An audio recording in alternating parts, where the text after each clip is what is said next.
Kozhikode west hill സ്വദേശി vigil തിരോധാന കേസിൽ നിർണായക വഴിത്തിരിവ്. വിജിലിന്റെ മൃതദേഹാവശിഷ്ടങ്ങൾ സരോവരം പാർക്കിന് സമീപത്തെ ചതുപ്പിൽ നിന്ന് കണ്ടെത്തി. പ്രതികളുടെ മൊഴിയുടെ അടിസ്ഥാനത്തിൽ നടത്തിയ തെരച്ചിലിലാണ് മൃതദേഹാവശിഷ്ടങ്ങൾ കണ്ടെത്തിയത്. പ്രതികൾ ചൂണ്ടിക്കാണിച്ച സ്ഥലത്തു നിന്നും 43 മീറ്റർ മാറിയാണ് മൃതദേഹാവശിഷ്ടങ്ങൾ കണ്ടെത്തിയത്. തലയോട്ടി ഒഴികെയുള്ള എല്ലാ ഭാഗങ്ങളും കണ്ടെത്തി.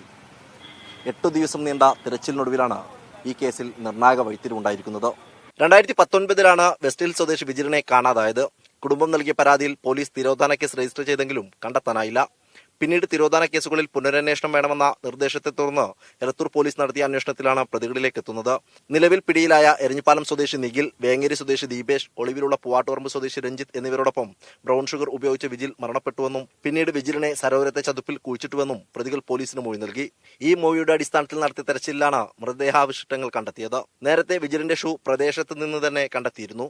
ശാസ്ത്രീയ പരിശോധനകൾക്ക് ശേഷമാകും കണ്ടെത്തിയ അസ്ഥികൂടം വിജിലിന്റെ തന്നെയെന്ന സ്ഥിരീകരണം ഉണ്ടാവുക. മീഡിയ 1 കോഴിക്കോട്.